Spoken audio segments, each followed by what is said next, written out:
আসসালামু আলাইকুম প্রিয় দর্শক, যে আশঙ্কাটা আজ থেকে কয়েক মাস আগেই করা হয়েছিল যে রাজনৈতিক দলগুলো পরস্পরের প্রতি কাদা ছোড়াছুড়ি করবে, দেশটাকে বিভক্ত করতে করতে ছোট ছোট উপদলে পরিণত করবে, সেই আশঙ্কাটা যেন সত্য হতে চলেছে। আমরা অনেক দিন ধরে লক্ষ্য করছিলাম দু তিনটা পক্ষ হয়ে গিয়েছে, একদিকে বিএনপি, আরেকদিকে জামাত, এনসিপি, ইসলামী আন্দোলন, মাঝখানে সরকার যেন খেলা দেখছে, সমস্ত পট সাজিয়ে দিয়ে সেই জন্য খেলা দেখছে। পরস্পরের প্রতি যে এই যে বিক্ষোভ, পরস্পরের প্রতি যে ঘৃণা ছড়ানোর যে রাজনীতি, যেটা আমরা কখনোই দেখতে চাইনি, সেটাই আমাদেরকে দেখতে হচ্ছে। কি বলেছি গত কয়েক মাসে ভাবুন তো আপনারা, ইদানিং যেটা হচ্ছে, বিশেষ করে মিটফোর্ডের ওই সোহাগের হত্যার পরে জাতীয় নাগরিক পার্টি এবং জাতীয়তাবাদী দল বিএনপি, এনসিপি এবং বিএনপি, তারা পরস্পরের বিরুদ্ধে কি কি কথা বলছে, আমি দুই একটা কথা কেবল আপনাদেরকে একটু স্মরণ করে দিতে চাই। শুনলে আপনারা মন খারাপ করবেন, আমরাই মন খারাপ করেছি। কিন্তু বলেছে কি, নাহিদ ইসলাম বিএনপিকে সরাসরি চাঁদাবাজদের দল হিসেবে আখ্যায়িত করেছে। আমরা মাঝে মাঝে বলি যে আপনি আচরি ধর্ম। চাঁদাবাজের অভিযোগ কি এনসিপির বিরুদ্ধে নেই? সেই এনসিপি যদি আজকে বলে যে বিএনপি চাঁদাবাজের দল, বিএনপির অনেক নেতাকর্মীর বিরুদ্ধে চাঁদাবাজের অভিযোগ আছে, এটা নিজেও জানি এবং আমরা বিভিন্ন জায়গায় যাই দেখি। চাঁদাবাজির অভিযোগ যারা ক্ষমতার সংশ্লিষ্ট থাকে অথবা যারা ক্ষমতায় যাবে বলে সম্ভাবনাময় মনে হয়, তারাই করে বাংলাদেশে। এটা নামে কিছু যায় আসে না। এই মুহূর্তে এনসিপি সরকার ঘনিষ্ঠ দল, তারা চাঁদাবাজির সঙ্গে তাদের নাম জড়িয়ে যায়। বিএনপি আগামীতে ক্ষমতায় যেতে পারে, তাদের নাম চাঁদাবাজির সঙ্গে জড়িয়ে যায়। জামাতের নামও কোনো কোনো ক্ষেত্রে জড়িয়ে যায়, সেটা অন্য কারণে।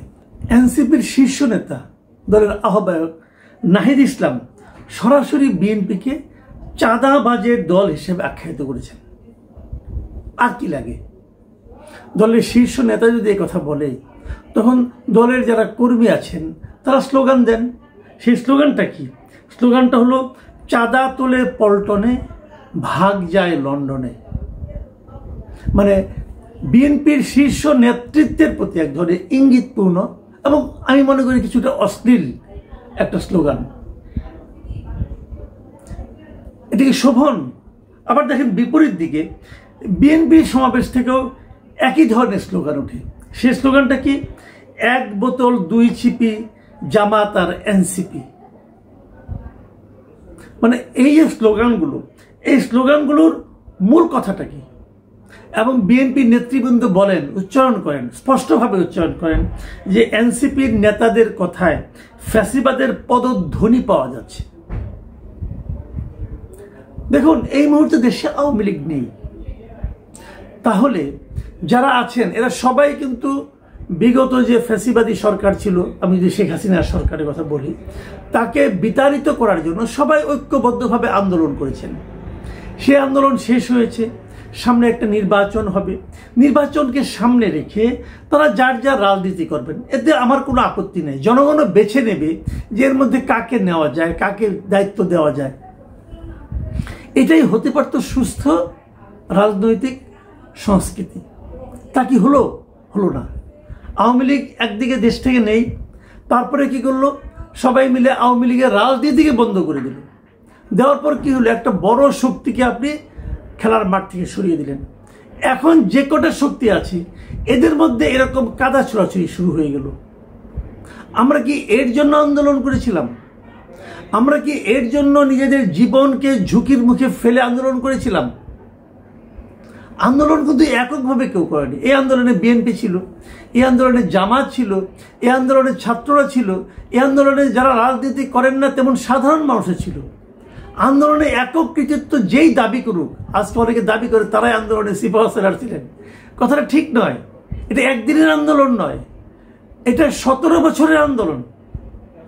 এবং এই আন্দোলনে সমস্ত রাজনৈতিক দল ছিল, সমস্ত অরাজনৈতিক ব্যক্তিরাও ছিল। সকলে সেই সম্মিলিত আন্দোলনকে একসঙ্গে আমরা সবাই মিলে যে আন্দোলন করলাম, কাঁধে কাঁধ মিলে যে আন্দোলন করলাম, সে আন্দোলনের পর এখন আমরা পরস্পরের কাঁধ থেকে মাথাটাকে সরিয়ে দেওয়ার কথা ভাবছি। কিভাবে একে অপরকে বেইজ্জতি করা যায় তার জন্য অশ্লীল শব্দ প্রয়োগ করছি। এটা কেন? তাহলে এতে কি আমাদের ক্ষুদ্রতাটাই প্রকাশিত হচ্ছে না?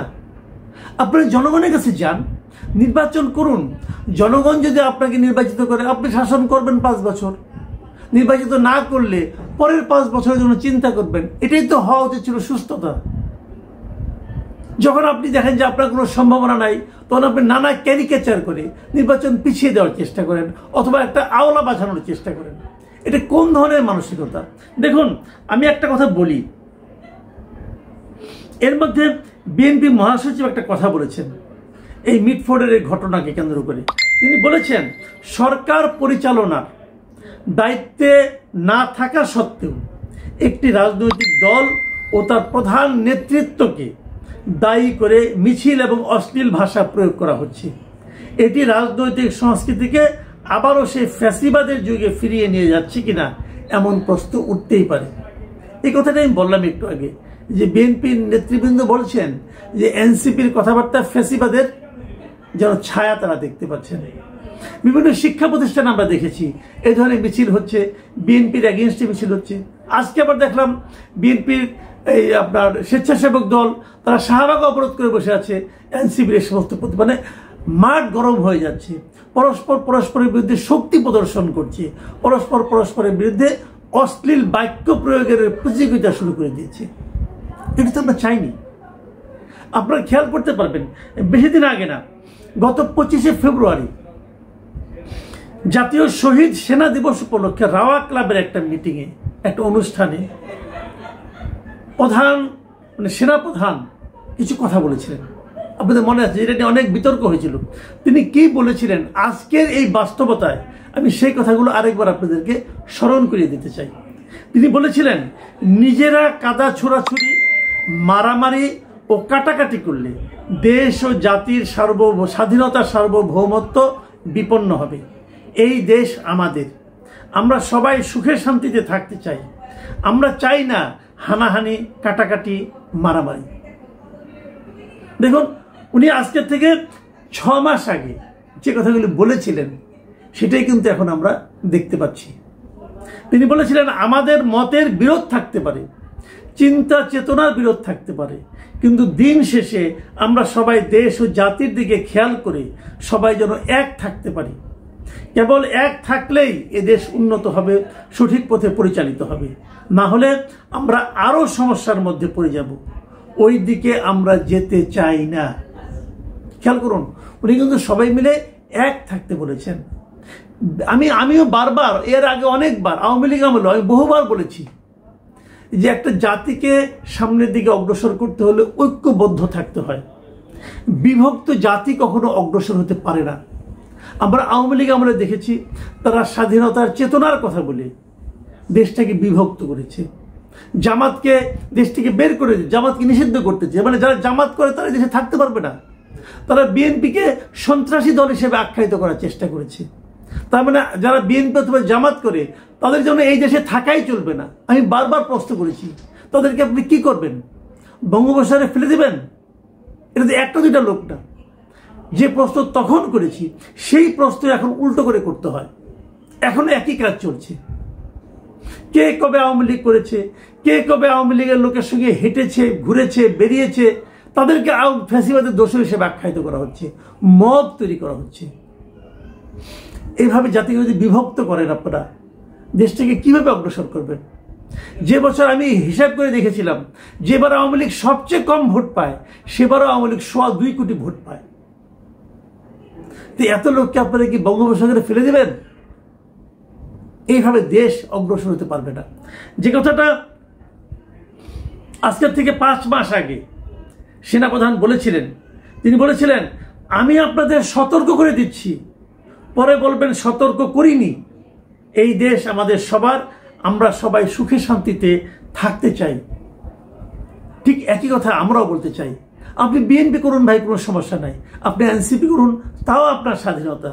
আপনি জামাত করুন, তাতেও আমার কোনো আপত্তি নাই। কিন্তু আমাদের জীবনকে দুর্বিষহ করে দেবেন না। আমরা জামাত বুঝি না, আওয়ামী লীগ বুঝি না, বিএনপি বুঝি না, এনসিপি বুঝি না। আমরা বুঝি, আমরা সাধারণ মানুষ, আমরা শান্তিতে থাকতে চাই। আপনাদের এই মারামারি হুড়োহুড়ির যে উত্তাপ, সেই উত্তাপ থেকে আমরা মুক্ত থাকতে চাই। আমরা আর বিশৃঙ্খলা চাই না ভাই। প্লিজ, হয় আপনারা শুধরে যান অথবা আমাদের মাফ করে দেন। প্রিয় দর্শক, এখন এই পর্যন্তই। আল্লাহ হাফেজ।